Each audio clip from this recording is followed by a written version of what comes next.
अस्सलामु अलैकुम वरहमतुल्लाहि वबरकातुहू। आज फिर मैं एक वीडियो आप लोगों के सामने लेके आया हूँ।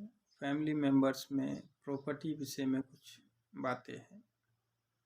कुछ बात यह है कि हमारे जो साथी हैं उसने लिखा है कि हमारे बाप पढ़े लिखे कम हैं और हमारे चाचा पढ़े लिखे हैं और हमारे बाप से मालो हालात में भी अच्छे हैं, दौलतमंद हैं, पैसे वाले हैं और हमारे दादा की सारी प्रॉपर्टी का मतलब कब्जा उन्हीं के हाथ में है।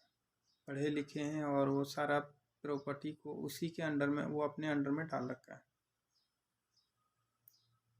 और मेरा बाप इस मामले में उनसे बात करता है तो वो दाएं बाएं करते हैं, मुतमईन होकर बात नहीं करते हैं, इस मसले को हल नहीं करते हैं।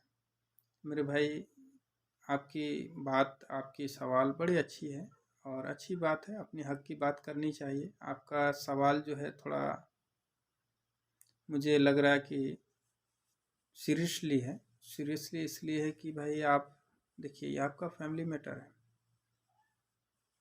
आप अपने फैमिली मैटर को वैसे लोगों के पास लेके जाइए जो इसका मसला हल करके दें।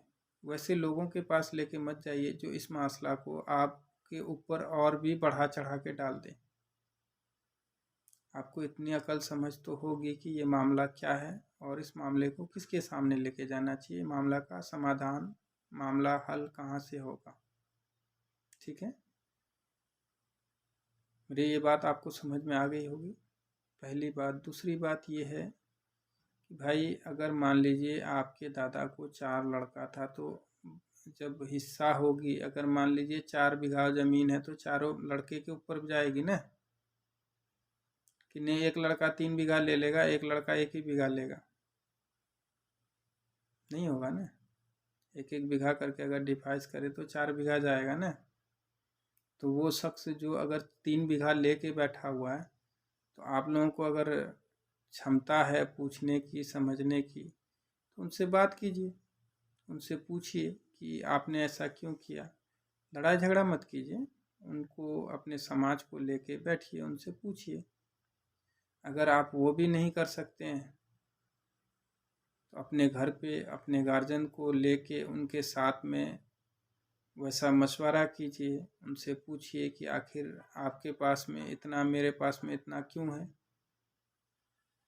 लड़ाई झगड़ा नहीं कीजिए, आपस में बैठिए, इज्जत से बात कीजिए उनसे और मशवरा में ही सारी चीज़ है। जब आप मशवरा करेंगे तो आपको सारा मामला हल हो जाएगा उसमें। और अगर वो तो भी नहीं मानते हैं तो भाई समाज से बढ़ के तो कोई नहीं होगा ना। समाज को लेके बैठिए, पूछिए उनको।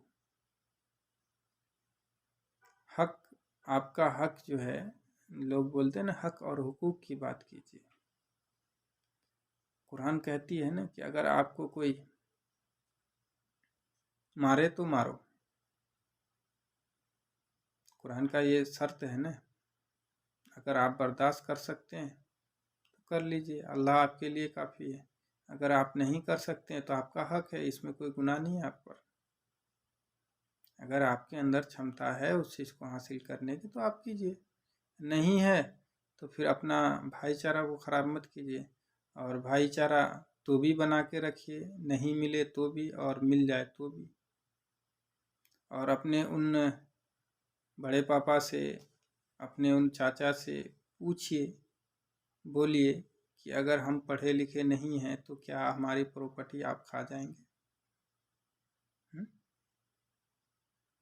इसमें पढ़ा लिखा नहीं होने के कारण, अक्लमंद नहीं होने के कारण, तो इसका मतलब ये तो नहीं है कि कोई लड़का, अगर आपका 4 लड़का जन्म लिया, एक लड़का पागल है तो उसका हक को आप खा जाएंगे? नहीं खाएंगे ना। वो हयात से है ना, वो जिंदा है ना, उनका बाल बच्चा है ना।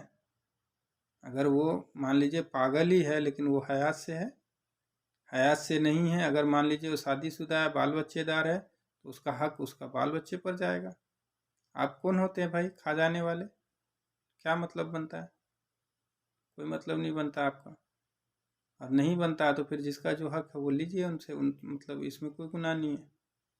ठीक है, हो सकता है आपको ये बात थोड़ी कड़वी लगेगी लेकिन हक तो यही है कि आपका जो सामान है आप लीजिए, किसी का नुकसान नहीं कीजिए, किसी से बगावत मत कीजिए, और कोशिश कीजिए कि आपका जो प्रॉपर्टी है, आपका पर्सनली चीज़ है, उसको कोई ज़रूरत नहीं है कि किसी ऐसे लोगों को दीजिए जिसको उसकी ज़रूरत ही नहीं है। क्यों दें ऐसे लोगों को जिसको कि वो चीज़ की ज़रूरत ही नहीं। एक भूखे लोगों को खाना खिलाइए, अज्र होगा। खाना खा के जो आदमी निकला है, अब उसको फिर खाना खिलाइएगा, क्या अज्र होगा उसका? हुँ? आपके पास प्रॉपर्टी है, आप दौलतमंद हैं, अच्छी बात है। वैसे लोगों पर निछावर कीजिए जिसको उसकी ज़रूरत है। अब वैसे लोगों पर निछावर मत कीजिए ना जो आदमी उसका वैल्यू ही नहीं समझे। मुझे उम्मीद है कि हमारे इस वीडियो से आप मुतमईन हो गए होंगे और समझ में आ गई होगी आपको मैं क्या कहा हूँ। अगर वीडियो अच्छा लगे तो लाइक कीजिए, सब्सक्राइब कीजिए, शेयर कीजिए।